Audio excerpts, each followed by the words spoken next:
Boa noite. Opa! Boa noite, tá me ouvindo? Estou ouvindo bem. Você está me ouvindo bem? Ouvindo e te vendo perfeitamente. Bacana. Pessoal, Tudo bem? Tudo bem? sejam todos... Tudo ótimo, tudo tranquilo. Sejam todos bem-vindos. Eu sou Carlos Silvio, apresento o programa Paiaiana Conectados todos os sábados ao meio-dia na Rádio Conectados. Você acessa radioconectados.com.br. Pode acompanhar também os nossos podcasts. Estamos nas seguintes plataformas: no Spotify, TuneIn, Deezer, Google Podcast, Apple Podcast, e também tem tudo no site exclusivo do programa Paiaiana Conectados.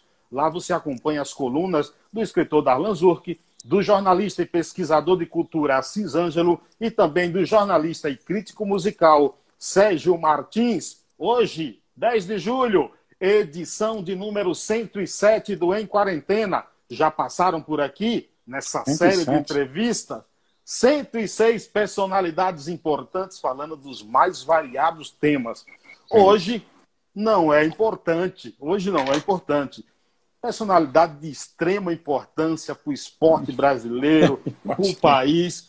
Ele é jogador de basquete, foi campeão mundial em 1979, defendendo o Sírio. Pela seleção brasileira, conquistou o terceiro lugar do Mundial de 1978, um ano antes de eu nascer. Um ano depois de eu nascer, nas Filipinas. Teve o privilégio de jogar numa das principais universidades americanas. Atualmente é comentarista dos canais ESPN. Eduardo Agra, que honra recebê-lo. E obrigado pela aceitação do convite, cara. Boa noite a todos, a você, a todos que estão conosco aí.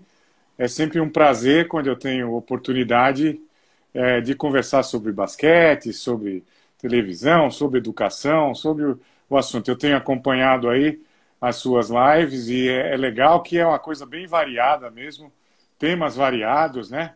E eu tenho curtido muito. Então, eu que agradeço por você ter aí mais de 105, né? 106, eu sendo o 107º, né? 107º, né?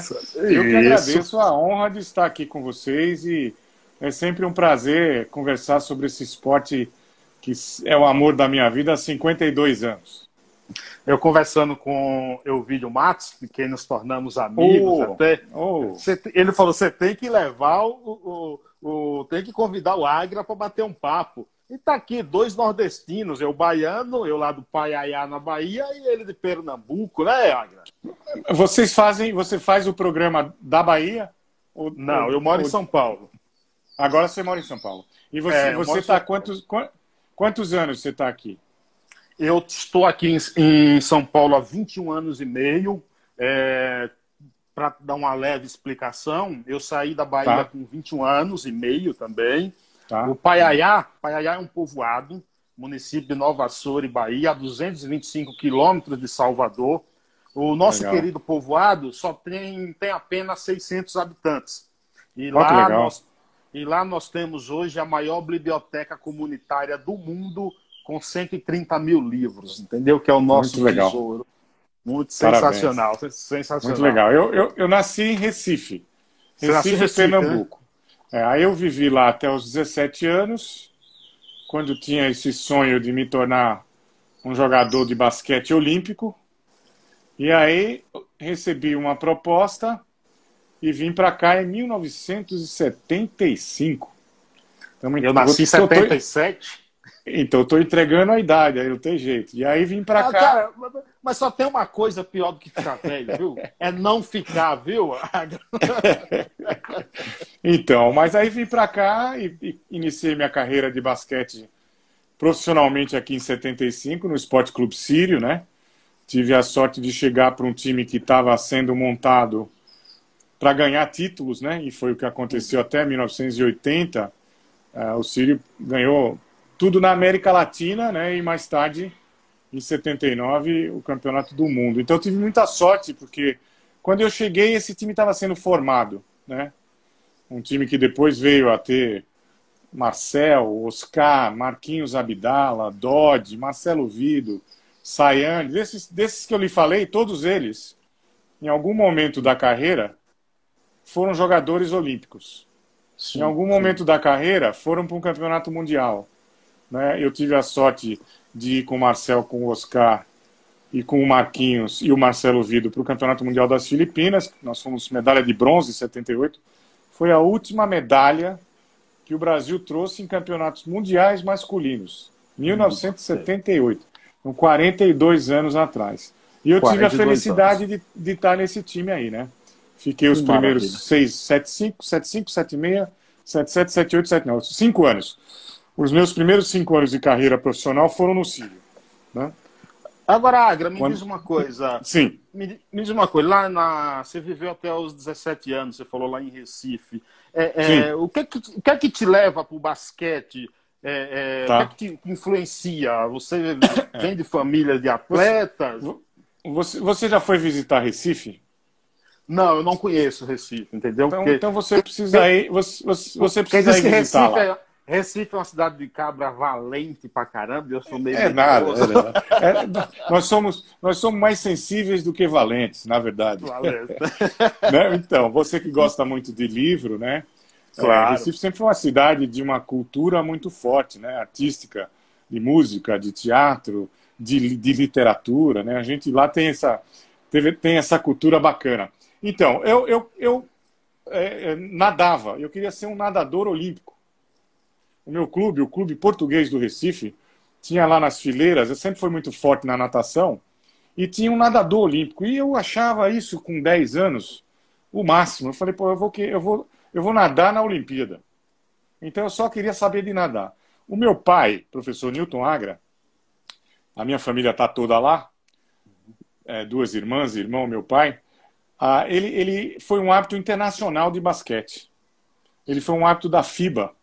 Ele apitou os campeonatos mundiais de 5-9, 5-4, 5-9, 63, Pan-Americano de 71, Sul-Americanos. Então ele foi um árbitro de importância aqui no país, até os anos 75, 76.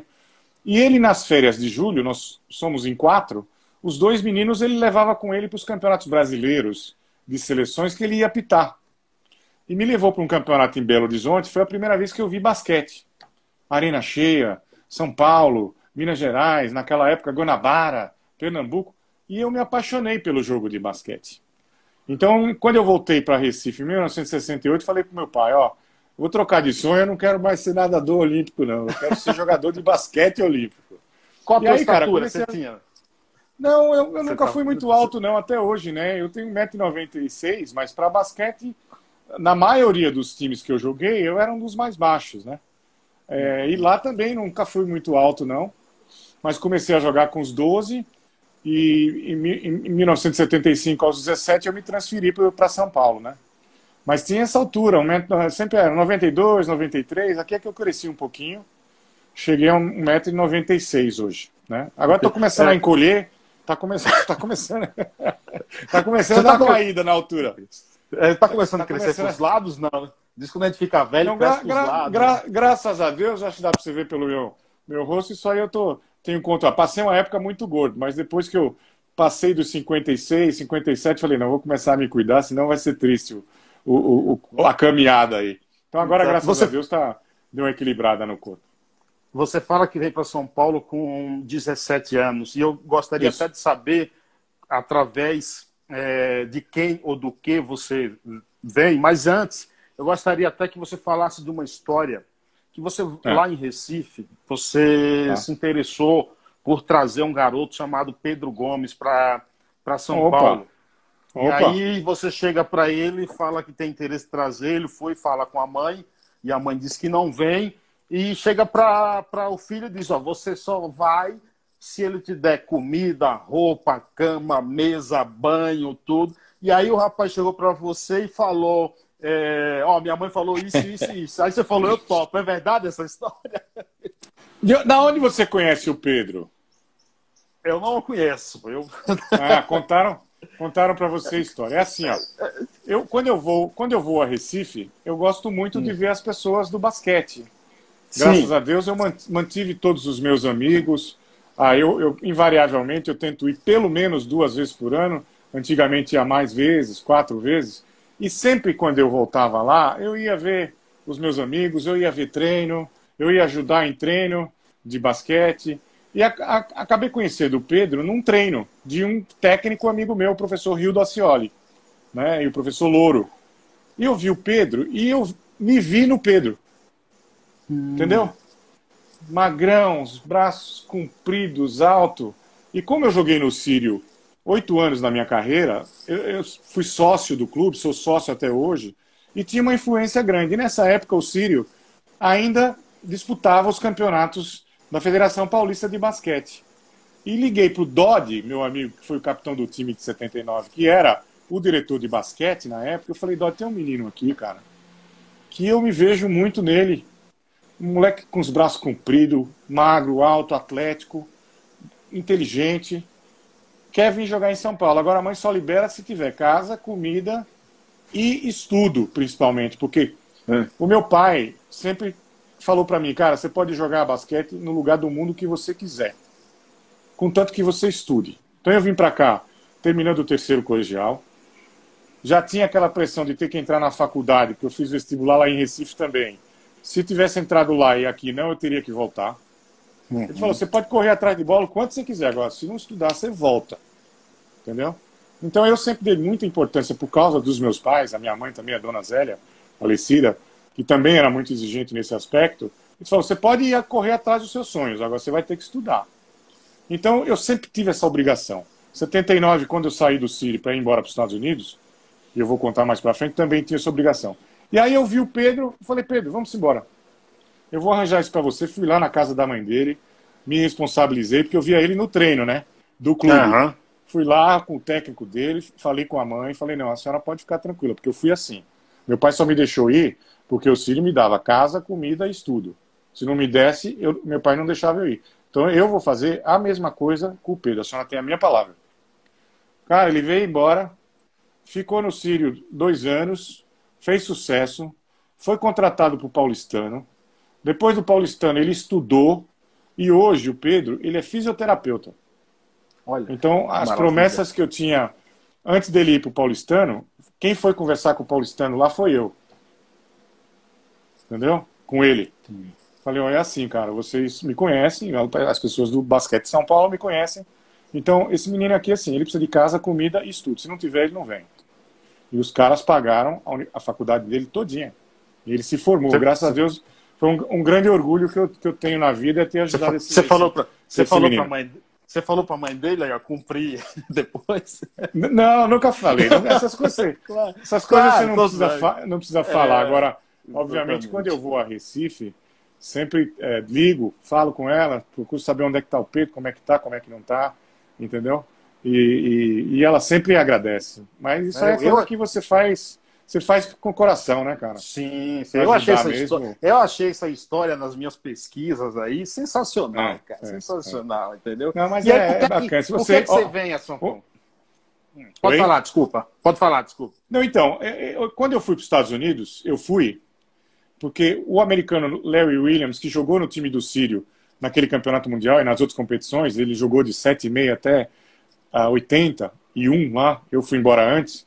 Esse cara foi quem me mandou para a universidade nos Estados Unidos, a universidade que ele estudou, que era na época uma universidade top 15 nos Estados Unidos, de basquete e acadêmica. E esse cara, ele falou para mim assim um dia, porque eu falava assim para ele, pô, ele me arranjou bolsa de estudo, ele me arranjou a alimentação, alojamento, né, e jogar basquete numa época que ninguém ia, porque eu fui o terceiro brasileiro aí para os Estados Unidos, numa universidade top 15 de 340, tá? Em Kansas, né? Era Kansas State University. E eu falava assim para ele, cara, depois do primeiro ano, que foi tudo ótimo, deu tudo certo, eu tinha muito medo da parte da língua, da parte do estudo, porque lá você só joga se você tiver nota, se você não tiver nota, você não joga. Você perde a bolsa de estudos. E eu tinha essa pressão, mas como eu tinha criado bons hábitos acadêmicos aqui, vindo de São Paulo, para entrar na faculdade, etc., eu entrei na faculdade de Direito aqui, do Mackenzie, né? Fiz Direito, depois fui fazer Educação Física lá nos Estados Unidos. Aí, o Larry falava assim, eu falava assim para mim, cara, não tem como lhe pagar, não tem como lhe agradecer. Você não tem ideia, você é eternamente grato. Ele falou, sabe o que você faz, cara? Toda vez que você puder ajudar alguém a ter um futuro, a trabalhar, a batalhar, você já vai estar me agradecendo. Então, graças a Deus, né? durante a época, depois que eu voltei para cá, parei de jogar, eu ajudei muitos jovens a ir embora para os Estados Unidos, estudar e jogar. Muitos deles nem voltaram. Fizeram carreira lá, casaram por lá, família por lá, nem voltaram. E eu sempre falo pro Larry, ó, esse moleque tá indo jogar e fazer a mesma coisa que eu fiz. Estou ligando para lhe agradecer. Entendeu? Então, eu sempre que pude, sempre ajudei, cara. Eu acho que não custa nada. Eu acho que se você ajuda sem ter nenhum tipo de interesse, ou sem ter nenhum tipo de esperar, como você falou. Mas você falou para ela, ó, tá vendo? Não, nunca tive que fazer, graças a Deus, porque os moleques fizeram, sabe? Então, Claro. graças a Deus, eu não tive um moleque e foram vários, viu? Foram mais de 50, que eu mandei e o cara decepcionou, o cara pisou na bola, ou o cara não deu certo, sabe assim? Invariavelmente, antes de ajudar, assim, eu procurava fazer a pessoa entender que eu vou te ajudar, mas você vai ter que mudar de vida se for preciso. Ou você vai ter que levar vantagem sobre essa situação que você tem. Então, você tem uma oportunidade, aproveite ela. Não me decepcione, entendeu? Eu acho que você ser solidário, você ajudar, você não precisa buscar nada em troca, não. Aí é quando você se cerca de pessoas boas e as coisas, os bons fluidos, eles, de uma certa forma, automaticamente chegam até você também. Eu acho que isso é a melhor recompensa da vida, viu? É verdade. Eu acho a melhor recompensa da vida. É verdade. Né? E me diz uma coisa, o que é que te traz para São Paulo, de Recife? O que é que te traz? O basquete. O basquete. A quem me trouxe? Sim, teve alguma... teve a história do Pedro, aí teve alguém que te veio lá também e traz? De Recife? Para São Paulo? Não. A minha foi diferente. Antigamente, eles tinham os campeonatos brasileiros de seleções. Então, em 1975, eu vim num campeonato brasileiro de seleções em Curitiba, que jogavam Pernambuco, São Paulo, Rio Grande do Sul, Minas, né? Guanabara na época. E o meu time de Pernambuco era um time bom que acabou com o vice-campeonato. E o técnico da seleção paulista na época era o Cláudio Mortari. Grande técnico, foi campeão do mundo, etc. E ele me convocou para uma seleção brasileira juvenil. Então eu vim de Recife para cá treinar nessa seleção brasileira juvenil que ia disputar o campeonato sul-americano, lá em Araraquara. Tá? E aí esse dirigente do Sírio, o Dr. Rui Dipp, grande dirigente, que foi campeão nos anos 60 com os grandes times do Sírio, depois nos anos 80 era o diretor do time que ficou 5 anos ganhando tudo aí, que infelizmente faleceu há 2 domingos atrás, aos 93 anos. Esse cara, ele me viu jogar no Ibirapuera, um amistoso para a preparação do Sul-Americano, num jogo preliminar da Seleção Brasileira Adulta. Depois ele foi até Araraquara, nas semifinais e finais, para me ver jogando pela Seleção Brasileira Juvenil. E aí ele fez o convite, entendeu? E o convite para o meu pai era esse, de me dar casa, comida, estudo e um dinheirinho para ir para o cinema. Entendeu? Eu vim embora. Quando eu cheguei, eu era novinho e o Sírio tinha uma república. Mas a república era para o time juvenil. Então tinha uns meninos de 18, 19. Ele achou que não seria bom para mim. O que é que ele fez? Tinha uma esposa baiana, o Dr. Rui, a dona Olga, tá? Na cidade de Cachoeira. Tá? Ele falou para ela em casa, tem um menino aí de Pernambuco que eu conversei com o pai e eu falei que eu ia tentar falar com você para ver se você deixava ele morar aqui, pelo menos até ele entrar na universidade, que ele vai fazer vestibular no final do ano. Falou com os 3 filhos, os filhos falaram, tá bom. A dona Olga falou, tá bom. E eles, cara, me adotaram como se fosse filho e irmão. Que legal. Entendeu? Eu entrei na faculdade e eu falei, tá na hora de eu ir embora. Não deixaram, eu só saí depois do primeiro ano da faculdade. Fizeram questão que eu fizesse lá até eu me adaptar. E viraram família para mim até hoje. Entendeu? Eu convivi com ele até os 93 anos dele. Eu tenho um filho de 30, o Pedro, que chama ele de avô, e ele chamava ele de avô, e ele chamava o Pedro de neto. É o meu neto mais novo. Entendeu? Então foi assim que eu vim para cá. Esse cara me viu O Cláudio Mortari era o técnico da seleção brasileira, depois viria a ser o técnico do Sírio, falou para ele, doutor Rui, pode trazer, esse menino vai jogar basquete. Entendeu? Então foi assim que aconteceu. Muito bom. O Serginho Carnevale chegou por aqui. Grande abraço ao Agra, ele diz. Patrick, o Elton René também chegou por aqui. Teve alguém que disse aqui, ó. O Serginho pergunta, por que o Agra não jogou em Rio Claro? Então, você vê, o Serginho, um grande abraço a ele, é um grande radialista lá de Rio Claro. O pai dele narrou muitos jogos de basquete, narrou jogos meus, porque eu joguei no Sírio, mas depois, quando eu voltei dos Estados Unidos, eu joguei no Monte Líbano, no Palmeiras, joguei no Corinthians, joguei na Pirelli, tá? E voltei para o Sírio para terminar a carreira os últimos 3 anos. O ano que eu fui conversar com o Rio Claro tem muita tradição no basquete, sempre teve times campeões, inclusive com o meu companheiro de ESPN, o Zé Boquinha, foi técnico campeão lá, e era o técnico em 1986.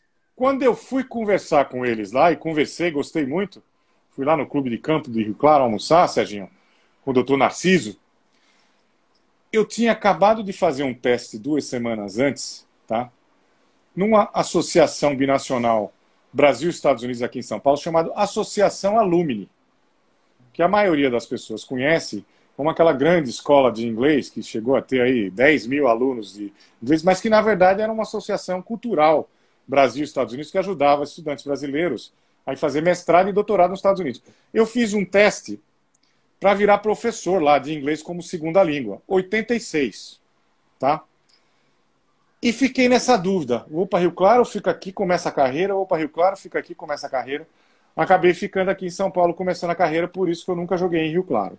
Entendeu? E esse ano agora, eu comemoro 34 anos como professor de inglês como segunda língua. Eu já sou aposentado desde 2016. Hoje eu continuo dando só aulas particulares. Mas a minha segunda carreira, tá? Depois que eu parei de jogar, porque de 86 até 91, eu treinava de manhã, dava aulas à tarde e treinava de noite. Fiquei 5 anos assim. Depois que eu parei de jogar, eu falei, não, agora eu vou querer ser o melhor professor que eu possa vir a ser. Eu fiquei 30 anos na Associação Alumni e 26 anos em colégios aqui de São Paulo. Né? Sensacional. Então, eu tenho muito orgulho de ter conseguido ter uma outra carreira, né, que não fosse basquete, né? Às vezes eu tinha medo disso, porque a gente passa a vida inteira correndo atrás de bola, viajando o mundo, a gente fica meio deslumbrado, a gente vive uma vida de Peter Pan.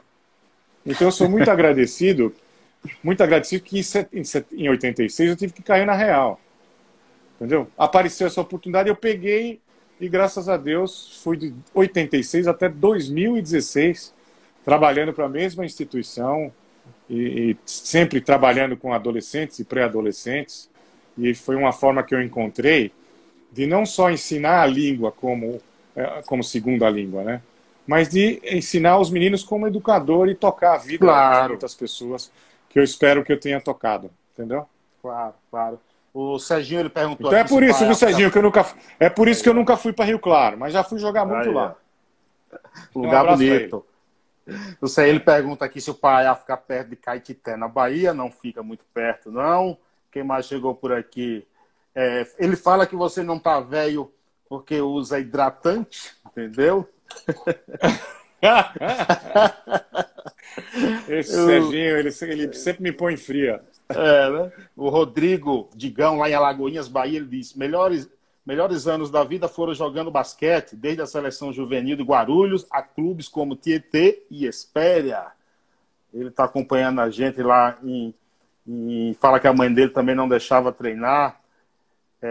O Eduardo Afonso chegou por aqui. O Rodrigo te pergunta: o que falta para o nosso país alcançar os níveis de basquete americano? Temos grandes pérolas, mas não possuímos o mesmo reconhecimento. É falta de reconhecimento ou falta de estrutura desde a formação? Então, deixa eu só mandar um abraço para o Eduardo Afonso, que assim como o Elvídio Matos, eu tive o grande prazer de conviver com o Elvídio, né? O Edu ainda estamos lá. E são 2 grandes profissionais, 2 grandes caras. Então, um grande abraço para o Edu e um grande abraço para o Elvídio Matos também, que eu sinto muitas saudades. Então, é a estrutura, cara. É a estrutura. Então, lá, a estrutura na escola é muito organizada, né? Os meninos disputam, desde o ensino fundamental, 9º ano, o basquete, o beisebol, o futebol americano, né? E aí, os 4 anos de colegial, porque, diferentemente daqui, o ensino médio lá são 4 anos ao invés de 3. É tudo muito organizado. Você tem instalações, você tem estrutura, você tem órgãos que dirigem, né? Tudo levado muito a sério. Existe essa parte educacional que você tem que ter nota no colégio. No ensino médio, se você não tiver nota, você não joga também. É que nem a universidade, né? Então você tem a quantidade lá. Você consegue essa quantidade por causa dessa estrutura escolar, né? Aqui no passado, a gente tinha campeonatos brasileiros escolares, campeonatos estaduais escolares, e a gente tinha uma quantidade maior. Hoje, ficou tudo muito restrito aos clubes. Então, se você sai do eixo Rio, não é nem São Paulo, você sai do eixo São Paulo, talvez Rio Grande do Sul um pouco, Santa Catarina um pouco, mas se você sai daqui, é difícil. Então, você vai no Rio de Janeiro, por exemplo, você tem hoje o campeonato estadual profissional do Rio de Janeiro, no ano passado, foram 3 clubes. Você vai para a minha terra, lá em Pernambuco, que na minha época, os jogos escolares colocavam 3.000 pessoas no ginásio. A disputa entre os colégios era muito grandes, né? Então, por exemplo, o Oscar saiu dos jogos escolares, o Marcel saiu dos jogos escolares, né? O Gilson saiu dos jogos escolares, eu saí dos jogos escolares. Então, a gente tinha uma quantidade maior, entendeu? Hoje ficou muito restrito aos clubes, então o número caiu muito, caiu muito. E mesmo aqui em São Paulo. Mesmo aqui em São Paulo. Então eu acho que a gente tinha que criar uma estrutura melhor para levar o basquete de novo à escola. Na universidade, por exemplo, aqui, o basquete só existe porque ligas, né? Não entidades, mas ligas privadas, elas fazem os campeonatos para jogar a INSPER, para jogar a USP, para jogar o Mackenzie, mas não tem uma entidade como a Federação Paulista de Basquete. Não existe. Então é complicado. A gente tem, por exemplo, a CBDU, né, que é a Confederação Brasileira de Esportes Universitários, mas funciona muito meia boca, sabe? É complicado, é difícil, dinheiro é complicado, o governo tinha que apoiar mais. É tudo aqui que a gente fala, né? Educação, cultura, se o governo não pingar ali ajuda, é difícil, é complicado. Mande um abraço aí para Newton Agra, acabou de entrar aqui na live. Você sabe quem é Newton Agra, não? Sei, seu pai. Isso. Meu pai, ele tem 93, vai fazer 94 em dezembro. É aquele árbitro internacional da FIBA que eu lhe falei. Ele entra em tudo que é live, ele está no grupo de WhatsApp da família, é o primeiro da Bom Dia, entendeu? Um cara muito, muito bacana. Foi professor de educação física universitário. Foi jogador também, público, não foi? Jogou no Sport Clube Recife.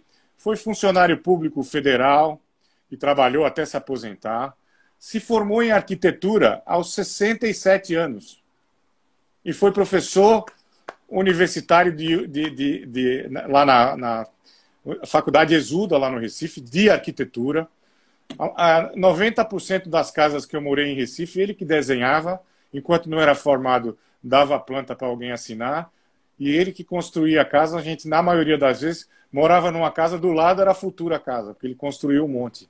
Então é um cara fantástico que teve mil e uma utilidades, como a gente fala, ainda criou 4 filhos, graças a Deus, decentes e gente boa. Exemplo. Um beijo para ele, um beijo para minha irmã Angela Agra, que mora com ele hoje e é quem cuida dessa tecnologia de entrar nas lives, assistir, entrar no Zoom, fazer vídeo.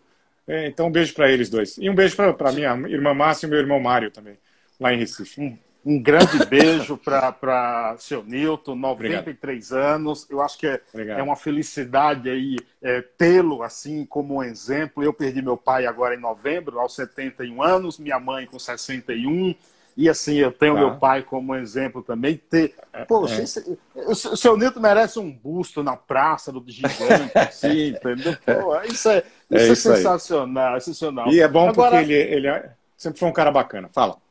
Isso. Agra, me diz o seguinte, você falou aí da falta de estrutura. Você jogou com lendas, contra lendas dos Estados Unidos, como o Mac Johnson, o Turno. Você vê alguma possibilidade de o Brasil, por exemplo, pegar exemplos do basquete americano e isso ser inserido aqui? Ou você acha que, pelo fato do Brasil ser o país do futebol, atrapalhar um pouco também? Cara, é um fenômeno, tá? O técnico croata da seleção brasileira, o Aleksandar Petrovic, que olímpico, irmão do Drazen Petrovic, foi técnico já da Croácia, foi técnico de grandes times. Ele falou: eu peguei esse emprego aqui no Brasil, né? Porque eu nunca me conformei com o potencial que vocês têm aqui, tá? O número de jogadores que aparecem aqui, e você não sabe de onde esses caras vêm. A gente tem grandes técnicos, batalhadores, sabe? O professor João Padola, o Adriano Geraldes. Eu não gosto de nomear porque eu esqueço. Mas o Adriano Geraldes, o professor Padola, esses caras vêm batalhando com categoria de base, cara, há mais de 30 anos. Já revelaram trocentos jogadores. Entendeu? E a gente continua produzindo. Eu vou muito, professor, eu vou muito a clínicas e camps. Antes de você, por exemplo, eu estava fazendo uma live com um professor de um projeto de basquete dentro de uma escola municipal. Que tem 96 meninos e meninas. Adoro fazer isso. Quando eu tenho a oportunidade de ir lá, falar, dar palestra, ir para os camps, etc. Eu dou palestra há uns 4 anos. E a minha preferência é essa molecada para fazer eles entenderem da importância de você ter um sonho, correr atrás do sonho, sacrificar, trabalhar, se concentrar. Quando eu vou nesses lugares hoje, eu pergunto assim: olha, qual é o sonho de vocês? Tá? Se for só de meninos, camp de meninos, 100% praticamente é jogar na NBA. Se tem menina junto, hoje, já tem jogar na WNBA. Os meninos e meninas, eles não têm mais sonho de jogar pelo Brasil, jogar na Olimpíada, como era o meu. Uhum. Entendeu? Então, o espelho que esses caras têm hoje é o que eles veem na televisão, na NBA. Tá certo? E de uns 15 anos pra cá, 15, o Neném tem o jogador Neném Hilário, né? Da seleção brasileira, que jogou 16 temporadas na NBA, 16. Foi o cara que mais ficou lá, o precursor, né?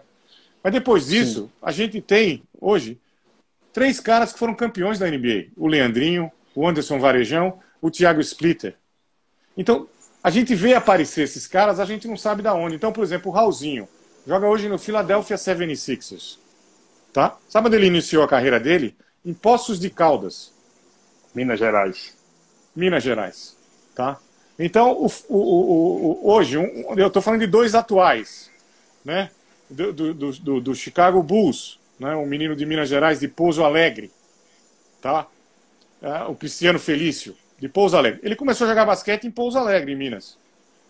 Então, é possível, porque a gente tem o talento, ele aparece e você não sabe de onde. Então, o ano passado, por exemplo, um jogador que veio do Espírito Santo, estava jogando em Franca, 19 anos, chamado Didi, foi draftado pelo New Orleans Pelicans, que mandou ele 1 ano lá na temporada na Austrália para aprender inglês. Então, esses caras aparecem. Esse ano, por exemplo, no draft, né, que é onde eles escolhem os jogadores, já tem 2 brasileiros que têm grandes chances de ser escolhidos para o time americano. Então, o talento, o potencial a gente tem. Tem. Agora, precisava ser mais estruturado. Então, exemplos a gente tem. Então, esses caras todos, ó, Thiago, campeão da NBA, Leandrinho, campeão da NBA, Anderson Varejão, campeão da NBA, Nenê, um grande jogador na história da NBA. Né? Então, a gente sempre teve grandes jogadores jogando. O Alex já jogou, o Marquinhos já jogou, então tem um monte, sabe? Os exemplos a gente tem, tá? E esses caras, esses meninos que eu vou, por exemplo, nos camps, nas escolas, em 2019, acho que eu fui nos 5 camps. Esse aqui eu tava lá, ó. Esse aqui, ó. Olha. Nike Elite Camp, tá vendo? Uhum. Isso aqui é um camp que é patrocinado pela Nike e pelo NBB, que é a liga profissional nossa. Os caras pegaram, em março agora, esse ano, 2020, 21 jogadores com 17 anos. Elite do país, tá? Os moleques tudo enorme, grande, atlético, bons jogadores. Sonho, NBA. Não tem jeito, você entendeu? Então a gente tem os exemplos. A gente só precisava se organizar. e se estruturar. Federações, escolas, CBB, que essa administração nova está tentando fazer isso, mas é duro, é difícil, porque o basquete ficou 12 anos largado. Viu? Então, sim. As administrações anteriores foram muito ruins. Muito ruins. Eu não sou um entendedor de basquete. Sim. Eu sou futebol, gosto de futebol, jogo futebol de várzea, tudo. Mas sou o goleiro mais injustiçado do futebol brasileiro, por nunca ter ido uma Copa do Mundo. E eu lembro da época do Chicago Bulls, do Michael Jordan ali, que era a sensação do momento. E agora nós temos aí esse up do Golden State Warriors. No basquete, o que é que explica aqui eu vou citar, essa boa fase de uma equipe? Então, é um conjunto de fatores. Sabe, é um conjunto de fatores. Agora, o principal fator, como já dizia o grande Larry Bird, tá, é o talento. O talento, ele bem organizado, ele bem cuidado, invariavelmente ele vai ganhar. Tá? Agora, para você ganhar um jogo coletivo, se você tiver 1, 2 talentos, 3, mas o resto da equipe não trabalhar para a equipe, não entender que cada um tem o seu papel, se você não tiver um corpo diretivo importante. Então, por exemplo, você fala do Michael Jordan, mas eu não sei se o Michael Jordan do Chicago Bulls, se não tivesse o Scottie Pippen, se não tivesse o Dennis Rodman, se não tivesse o Steve Kerr, em alguns anos diferentes, né? Se não tivesse um técnico como o Phil Jackson, se não tivesse um técnico de ataques como o Tex Winter, que inventou a revolucionária jogada dos triângulos para o Chicago Bulls, se não tivesse um senhor chamado John Bach, que era chamado o general, porque o Chicago Bulls as pessoas esquecem. Ao mesmo tempo que eles tinham um dos melhores ataques da NBA, eles tinham sempre uma das 3 melhores defesas. Então, você ter tudo isso aí, então um corpo técnico muito bom, então a comissão técnica tem que ser boa, e cada jogador tem que entender o seu papel. Essas duas equipes sabem disso. Então, o Golden State, por exemplo, tem o Stephen Curry, que é um cara talentosíssimo, talvez o melhor arremessador de bolas de 3 da história da NBA. Aí você tem o Klay Thompson, talvez um dos top 5 arremessadores de bola de 3 da história, né, da NBA. Aí você tem um cara chamado Draymond Green, que ele faz 7 pontos, pega 8 rebotes, dá 5 assistências, só que ele faz um monte de coisa que não aparece nas estatísticas, que é o cara do time. Então o Golden State, enquanto ganhou campeonatos, também tinha 3 das melhores defesas da NBA, e às vezes a melhor defesa da NBA. Então é um conjunto de fatores, você não pode ter só 1 ou 2 ou 3. Então você tem o talento, organiza o talento, dá apoio para o talento, você vai ganhar. Agora, o talento é primordial. Tem que ter o talento. Se não tiver, você não ganha. Você pode ser o time mais esforçado do mundo. Diferentemente do futebol, né, que eu não entendo muito de futebol, mas eu percebo que às vezes um time que é muito bom defensivamente, ele fica ali atrás, de repente ele dá um bote lá na frente, faz um gol, o cara vai ganhar de 1-0 e ser campeão. Não acontece isso no futebol? Muito.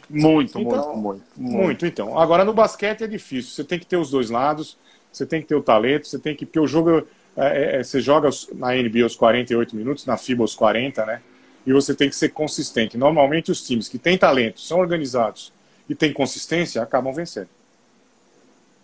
Me diz uma coisa, Agra, como é que foi a tua preparação para encerrar a carreira? O que é que passa na cabeça de um jogador de basquete? Assim? Sabe o que acontece?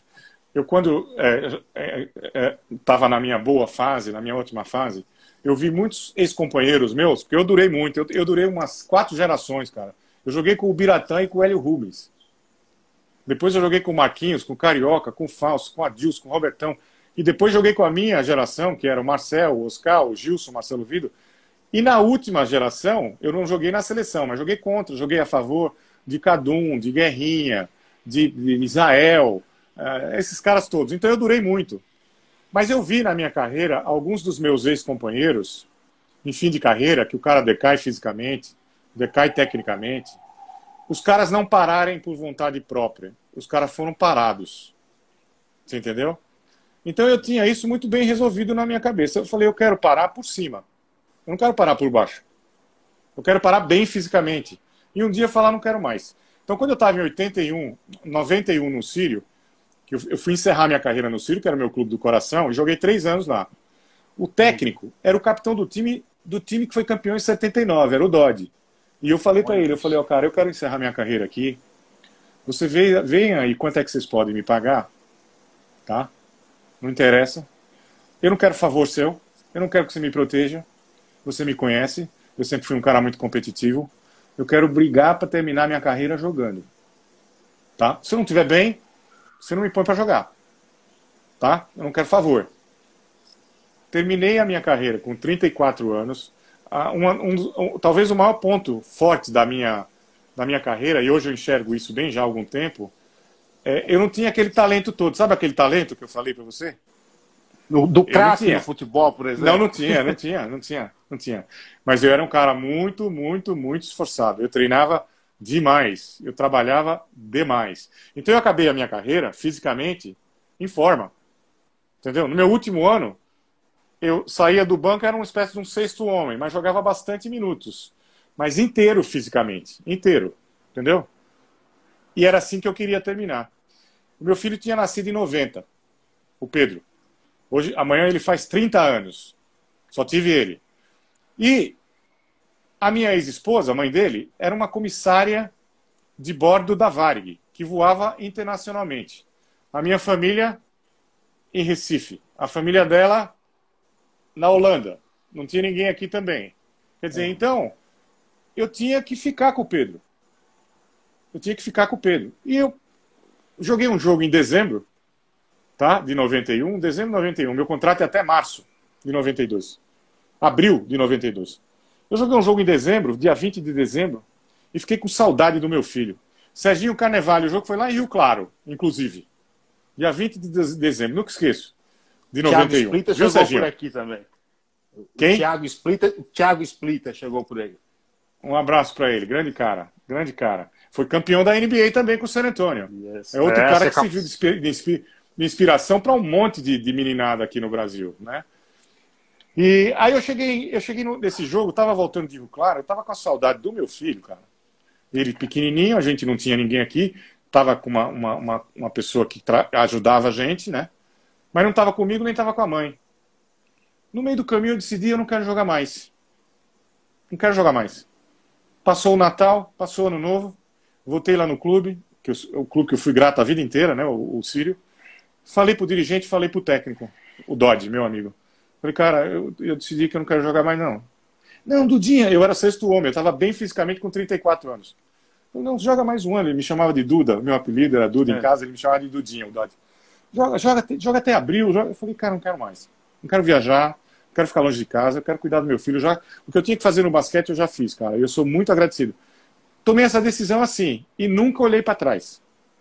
Nunca falei, pô, não devia ter parado, nossa. Muito pelo contrário, ia lá nos jogos, via os companheiros jogando, ia no Parque do Ibirapuera jogar pelada, que eu sempre joguei, entendeu? E eu já tinha a profissão de professor desde 1986. Então isso aí, essa transição me ajudou muito, que eu comecei a trabalhar enquanto jogava, entendeu? Então quando eu parei de jogar, eu falei, agora eu vou tentar ser o melhor professor que eu possa ser. E fiquei 30 anos nisso aí, até me aposentar em 2016. Então, cara, nunca tive arrependimentos, nunca olhei para trás. Nunca, graças a Deus. Agora, obviamente, eu olho para trás para ser muito agradecido à carreira que eu tive, porque é como eu te falei, sem nenhum tipo de falsa modéstia. Quem me conhece sabe que eu não sou um cara assim.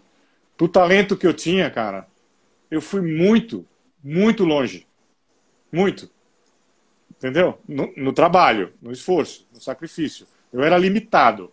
O meu amigo Zé Boquinha, meu companheiro, ele não está vendo, mas ele falava para mim quando ele era técnico, ele foi técnico de grandes times, Corinthians, Flamengo, Rio Claro, Limeira, Jales, muitos lugares.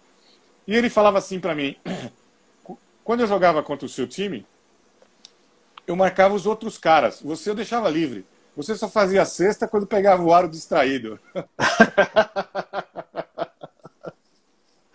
Então, eu sou muito grato à minha carreira. Quando eu olho para trás, eu penso isso, sabe? Cheguei muito, muito longe, muito mais longe do que eu imaginava. Agora me diz uma coisa, esse tempo que você encerra a carreira, professor, esperava, pensava um dia, por exemplo, trabalhar como comentarista, trabalhar na televisão? Não, não, não. Veja bem, depois que eu parei de jogar, porque tem gente que para de jogar e o cara pega um bode, né? O cara não quer saber de jogo, o cara não quer ver jogo, o cara não quer ir no racha do clube, no racha do Ibirapuera. Eu não tive isso. Eu continuei acompanhando, eu acompanhei lendo. Naquela época a gente não tinha facilidade da internet, cara. Eu ia uma vez por semana numa banca de jornal em frente do Rodeio, ali na Doc Lobo, aqui em São Paulo, para comprar jornais americanos. Eu ia comprar o USA Today, ia comprar o New York Times, para continuar informado, porque eu gostava. Né? O que tinha de basquete na televisão, naquela época, o grande Luciano do Vale, né, que trouxe a NBA para cá e depois foi aumentando, eu continuo assistindo tudo, gostando de tudo, então eu acompanhava. Eu adoro basquete, eu amo basquete. Então, em 2005, eu passei 3 anos e meio trabalhando aqui em São Paulo para uma agência de publicidade que tomava conta da Reebok no Brasil. E a Reebok, quando foi patrocinadora da NBA, foi a empresa que mais trouxe jogadores da NBA, técnicos da NBA, para fazer clínica, para fazer camps com as crianças, e vinham para São Paulo e iam para o Rio. E eu trabalhava na Associação Alumni, eles foram lá procurar um intérprete para essas clínicas, para essas coletivas, para os jogadores durante o dia, né? E eu arranjei esse biquinho aí. Fui intérprete do Shaquille O'Neal, do Allen Iverson, do Kareem Abdul-Jabbar, do Bill Walton, do Larry Brown, do Hubie Brown, de um monte de gente. Passava o dia inteiro com os caras, né? Desde de manhã, na hora do café no hotel, até de noite, depois do jantar. E ia para as coletivas. Numa dessas coletivas, do Allen Iverson, tinha uma equipe da ESPN fazendo uma matéria. Então você vê como foi completamente por acaso. Completamente por acaso. E um produtor, Luciano Silva, que eu considero meu padrinho, na ESPN, de me levar para a ESPN, ele me viu na coletiva, falou, pô, vamos fazer a matéria lá no camp também. Fui no camp, ele me viu sendo intérprete do técnico que veio com o Allen Iverson, que era o Larry Brown. E aí ele falou, porra, esse cara, o Zé Boquinha, meu companheiro, ele estava trabalhando no Rio de Janeiro na Telemar, que era um time que o Oscar montou. E os jogos da NBA aqui eram 2 vezes por semana. Às vezes ele não conseguia voltar, porque ele estava no Rio de Janeiro. E a TV precisava de um substituto. Então eu fui, ele me convidou, eu fiz uns testes lá, passei no teste, porque eu tinha o inglês, que me ajudava nas transmissões, porque as transmissões que você e os seus telespectadores aí veem na TV é tudo ao vivo. Então a mesma coisa que o americano assiste em Nova York, e a gente vai passar o jogo, o cara assiste aqui. Então a gente tem um ponto que tem a transmissão em inglês também. Entendeu? Então eu fico com um ponto aqui que fica, hoje em dia, os caras gritando aqui na minha orelha, o Rômulo Mendonça, aqueles caras, o Cledir Oliveira, o Fernando Nardini, o Ari Aguiar, o Everaldo já não está mais conosco lá, mas eu fico ouvindo os caras gritarem aqui no meu ouvido, aí na outra eu tenho um ponto em inglês. Então quando eu estou ouvindo lá, sempre tem alguma coisa interessante que eu posso passar para vocês, entendeu? De informação. E foi assim que eu entrei. Eu entrei como substituto do Zé Boquinha em 2005. E lá se vão 15 anos, 2 finais olímpicas, 2 finais de NBA em loco, 3 finais olímpicas, uma delas em loco no Rio de Janeiro, 3 campeonatos mundiais, inclusive o título de 2013, que foi do Miami Heat, né?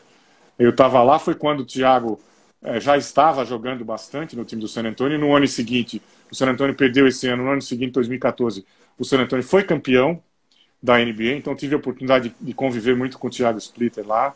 Se ele estiver por aí, ainda um grande abraço. Então a minha carreira começou muito por acaso, viu, cara? Eu não tinha um treinamento formal. Mas o pessoal da ESPN lá, cara, foi muito acolhedor, foi muito solidário. Sempre tinha alguém para ajudar, sempre tinha alguém que eu perguntasse, os caras respondessem e cuidassem com a maior boa vontade, né? Então eu sou muito grato à ESPN, aos companheiros, principalmente, todos eles, sabe? Como o Elvídio Matos, com o Edu, eu sempre tive grandes companheiros lá que sempre me ajudaram muito. Então eu fui aprendendo no emprego, mas eu tive essa tutoria, sabe? Desse pessoal da ESPN, que foi sempre muito, muito legal comigo. E lá se vão 15 anos.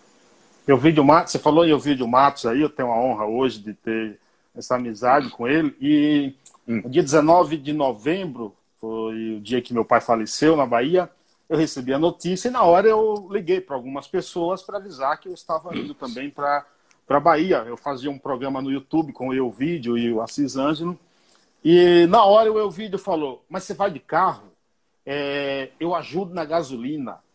Você está precisando de alguma coisa? Assim, eu jamais vou esquecer dessa atitude dele, assim, entendeu? É um cara sensacional, o Elvídio Matos. Cara fantástico. Eu conheci pessoas fantásticas lá, né? Fui comandado lá pelo José Trazano por um bom tempo, né? Foi um grande cara, um cara que me ajudou muito também, o João Palomino, as pessoas todas lá. E o Elvídio eu tive o prazer, né, de conhecer ele mais próximo, a gente conversava muito, é um craque, né? Craque, repórter sensacional, cobriu não sei quantas Olimpíadas, não sei quantas Copas do Mundo de futebol, né? Um cara experientíssimo e uma pessoa humana sensacional. Mas lá como eu te falei, é um ambiente de trabalho que eu encontrei lá quando cheguei, fenomenal, muito legal, muito bacana mesmo. Então eu sou muito grato lá à ESPN e às pessoas da ESPN. Agra, eu estou há mais de 4 anos fazendo entrevistas. Já entrevistei pessoas das mais variadas profissões. Eu vejo. Eu falei que eu tenho lhe acompanhado. Júlio Medalha, Zé Hamilton Ribeiro, o próprio Elvídio. Eu tenho um pedreiro cineasta que eu entrevistei, que tem uma história fantástica. E eu sempre prezo por trazer, nas minhas entrevistas, boas histórias, bons exemplos, para que sirvam de exemplo.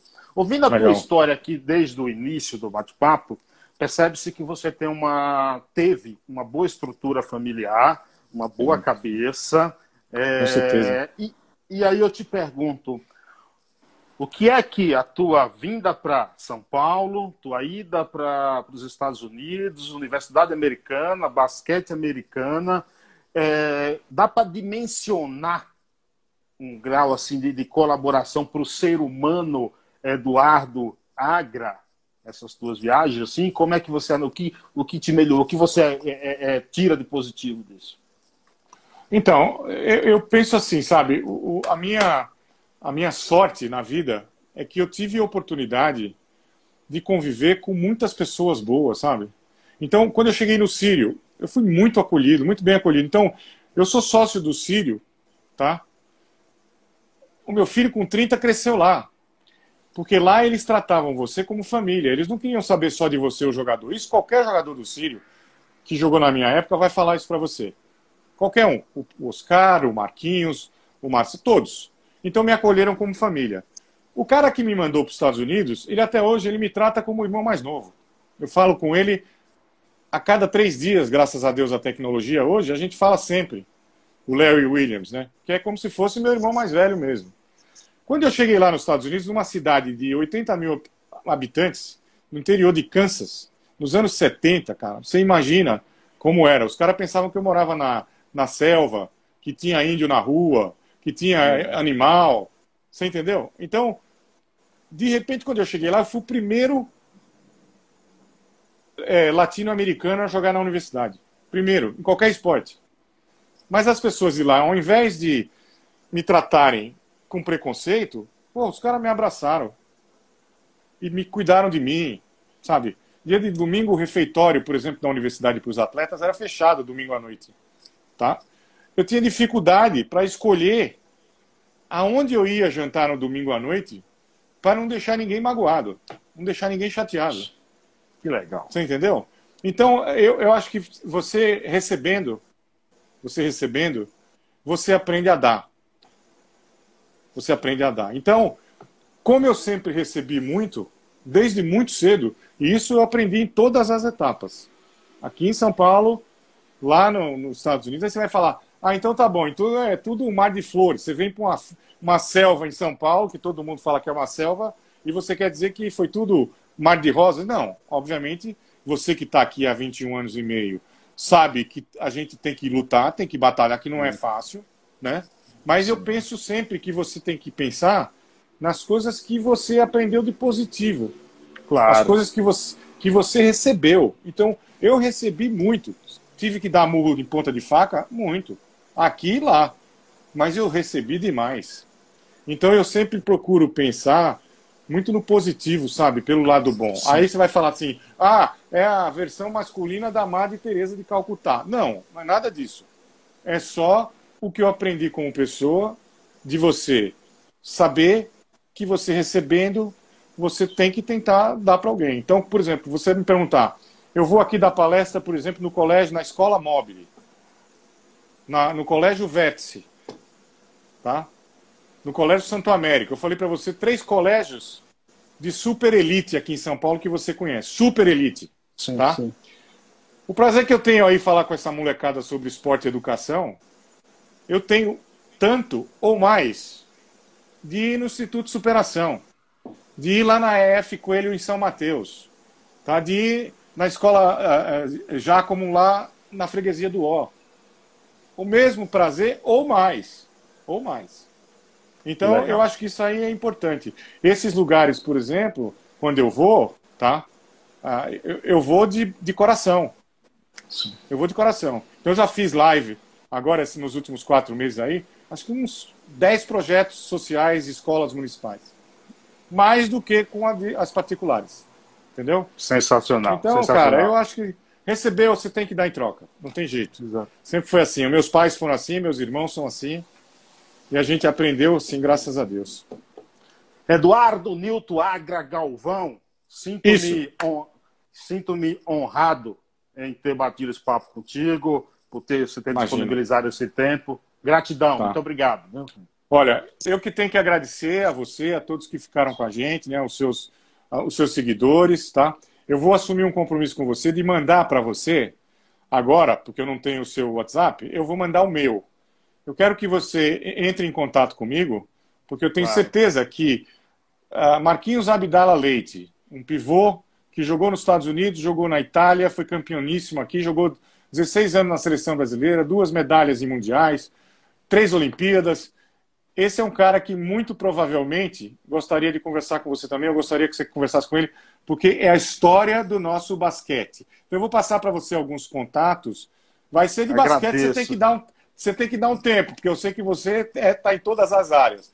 Mas para eles conversar, que eu fui muito tratado de uma forma muito carinhosa, muito simpática por você, e eu realmente agradeço por me deixar à vontade dessa forma e agradeço ter a oportunidade de contar algumas histórias aí de vida e de basquete para você.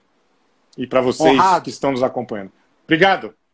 Um abraço. Agra. Obrigado a todos também, gente. Até a próxima. Amanhã esse vídeo está no YouTube. Um abraço.